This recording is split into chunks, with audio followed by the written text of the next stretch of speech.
ಕಡೆ ಸೈಡಿಂದ ಪ್ರತಿಯೊಂದು ಹಂಪಿಯ ವೈಭವವನ್ನು ನೋಡಿದ ತಕ್ಷಣ ಈಗ ನೆಕ್ಸ್ಟ್ ಆ ಕಡೆ ಸಹ ಆಪೋನೆಂಟಿಗೆ ಹೋಗಬೇಕು. ಆಪೋಸಿಟ್ ಹೋಗಬೇಕು ಅಂತ ಹೇಳಿದ್ರೆ ಅದ್ರ ಪಕ್ಕದಲ್ಲೇ ಒಂದು ನದಿ ಇದೆ, ನದಿ ದಾಟ್ಕೊಂಡು ಹೋಗಬೇಕು, ಒಂದು ಬೋಟ್ ಮುಖಾಂತರ ಹೋಗಬೇಕು. ಅದು ಹೋದರೆ ಆ ಕಡೆ ಸೈಡಲ್ಲಿ ನಾವು ಅಂಜನಾದ್ರಿ ಬೆಟ್ಟ ಮತ್ತು ಸಂಗಮ ವಂಶದ್ದು ಹರಿಹರ ಮತ್ತು ಬುಕ್ಕರಾಯ ಅವರ ಪೂರ್ವಜರ ಅರಮನೆ ಅಂತ ಹೇಳಿದ್ರೆ ಆನೆಗುಂದಿಲಿರೋ ಅರಮನೆ, ಅದೆಲ್ಲ ನೋಡ್ಕೊಂಡು ಬರ್ಬೋದು. ಅಲ್ಲಿರುವ ಬೋಟ್ಗೋಸ್ಕರ ವೆಯ್ಟ್ ಮಾಡಬೇಕೀಗ.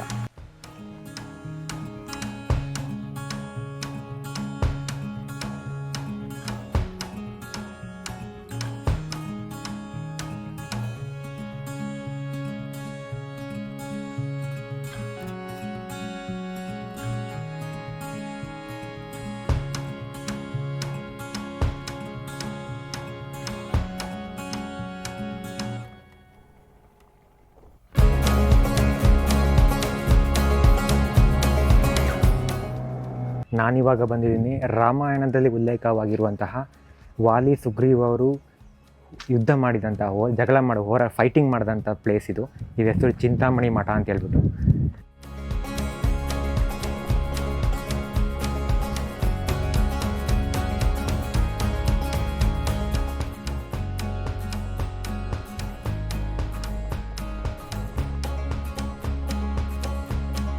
ನಾನು ಆವಾಗಲೇ ಬಂದಂಗೆ ಆ ಒಂದು ಬೋಟ್ನ ಕ್ರಾಸ್ ಮಾಡ್ಕೊಂಡು ಒಂದು 2 ಕಿಲೋಮೀಟರ್ ಬಂದರೆ ಈ ಚಿಂತಾಮಣಿ ಅಂತ ಒಂದು ಪ್ಲೇಸ್ ಸಿಗುತ್ತೆ. ಆ ಪ್ಲೇಸಲ್ಲಿ ಇದು ರಾಮಾಯಣ ನಡೆದಿದೆ ಅಂತ ಹೇಳೋಕ್ಕೆ ಒಂದು ಪುರಾವೆಗಳು ಅಷ್ಟೇ, ನಂಬಿಕೆಗಳು ನಡೆದಿವೆ. ಯಾಕಂತೇಳಿದ್ರೆ ಮೊದಲು ಈ ಹಂಪಿನ ಕಿಷ್ಕಿಂದೆ, ಹಳೆಯ ಕಿಷ್ಕಿಂದೆ ಅಂತ ಕರೀತಾ ಇದ್ರು. ಹಾಗಾಗಿ ಕೆಲವೊಂದು ಸನ್ನಿವೇಶಗಳು ನಡೆದಿದೆ ಅಂತ ಹೇಳ್ತಾರೆ. ಈ ಪ್ಲೇಸಲ್ಲಿ ಅದೇ ವಾಲಿ ಮತ್ತು ಸುಗ್ರೀವ ಇಬ್ಬರು ಹೋರಾಡಿ ಪಟ್ಟಕ್ಕೋಸ್ಕರ ಹೋರಾಡಿದಂಥ ಜಾಗ ಇದು. ಚಿಕ್ಕದೊಂದು ಮಠ ಇದು.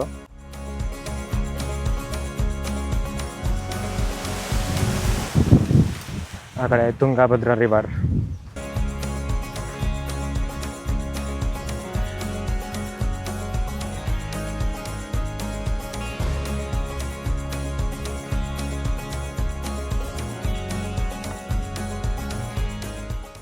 ಇದು ಬಂದು ಬಸವ, ಈ ಕಡೆ ಬಂದು ಶಿವ. ಅಂದರೆ ಯಾವತ್ತೂ ಕೂಡ ಬಸವ ಶಿವನನ್ನು ಕಾಯ್ತಾ ಇರ್ತಾರೆ.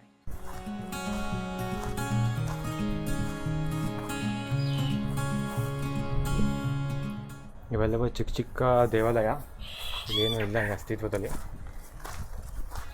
ಆದರೆ ಇಲ್ಲಿ ಯಾವ ಒಂದು ಪ್ಲೇಸಲ್ಲಿ ಅವರು ಫೈಟ್ ಮಾಡಿದ್ರು ಅಂತ ಹೇಳೋದು ಎಲ್ಲೂ ಕೂಡ ಅವರು ಉಲ್ಲೇಖ ಮಾಡಿಲ್ಲ, ಇಲ್ಲ ಹೈಲೈಟ್ ಮಾಡಿಲ್ಲ. ನಂಬಿಕೆ ಅಷ್ಟೇ. ಇಲ್ಲಿ ಅವರು ಫೈಟ್ ಮಾಡಿದ್ರು. ವಾಲಿ ಸುಗ್ರೀವರಲ್ಲಿ ವಾಲಿ ಸೋತ್ಬಿಟ್ಟು ಸುಗ್ರೀವ ಆ ಒಂದು ಅಂಜನಾದ್ರಿ ಬೆಟ್ಟಕ್ಕೆ ತಾನು ರಾಯಭಾರಿ ಆಗ್ತಾನೆ ಅಥವಾ ರಾಜನಾಗ್ತಾನೆ.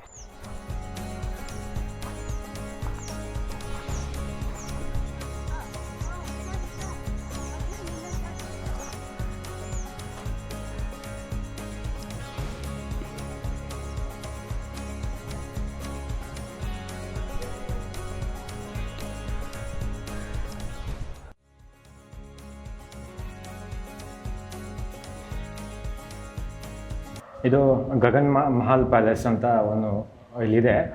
ಅದು ಏನು ಎಲ್ಲ ಡೆಮಾಲಿಷ್ ಆಗಿತ್ತು, ಅಷ್ಟೊಂದು ಫುಲ್ ರಿಪೇರಿ ಆಗಿತ್ತು.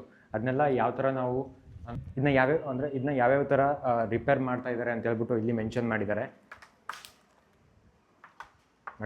ಇದು ಶ್ರೀಕೃಷ್ಣ ದೇವರಾಯ ಅವರ ಭಾವಚಿತ್ರ, ಅವರ ಆಳ್ವಿಕೆಯಲ್ಲಿದ್ದಂಥ ಸಮಯದಲ್ಲಿ ಯಾವುದನ್ನೆಲ್ಲ ಅವರು ರೀಬಿಲ್ಡ್ ಮಾಡಿದ್ದಾರೆ ಅದನ್ನೆಲ್ಲ ಇಲ್ಲಿ ಹಾಕ್ಕೊಂಡಿದ್ದಾರೆ. ಒಂದು ಲೈಬ್ರರಿ ಥರ ಮಾಡಿಬಿಟ್ಟು ಅಲ್ಲಿ ಶೋ ಕೇಸ್ ಮಾಡಿದ್ದಾರೆ. ನಾವು ಅಲ್ಲಿಂದ ಕೆಳಗಡೆ ಆ ಒಂದು ಲೈಬ್ರರಿ ಕೆಳಗಡೆ ಒಂದು ಏನು ಪೋಸ್ಟರ್ಸ್ಗಳು ಹಾಕಿದ್ರಲ್ಲ, ಯಾವ್ಯಾವ ಥರ ಡೆವಲಪ್ ಮಾಡಿದ್ರು ಅಂತ, ಅದನ್ನ ನಾವು ಒಳಗಡೆ ಹೋಗಿ ನೋಡ್ಕೊಬರೋಣ ಯಾವ ಥರ ಡೆವಲಪ್ ಮಾಡಿದ್ದಾರೆ ಅಂತ.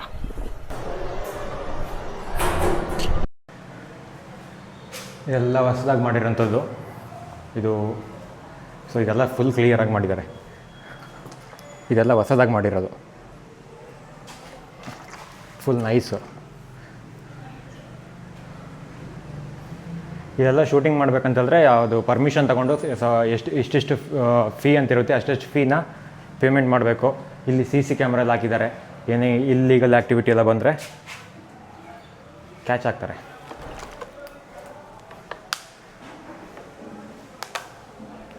ಇಲ್ಲಿಂದ ಇನ್ನೊಂದು ಫ್ಲೋರ್ ಹತ್ಕೊಂಡು ಹೋಗಬೇಕು.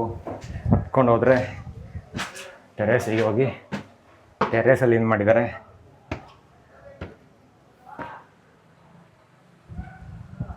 ಓಕೆ, ಇದು ಎಲ್ಲ ಹೊಸದಾಗಿ ರೀಬಿಲ್ಡ್ ಮಾಡಿರುವಂಥದ್ದು ಈ ಗೋಪುರಗಳೆಲ್ಲನೂ. ಇದೆಲ್ಲ ಫುಲ್ ನೈಸ್ ಇದೆ.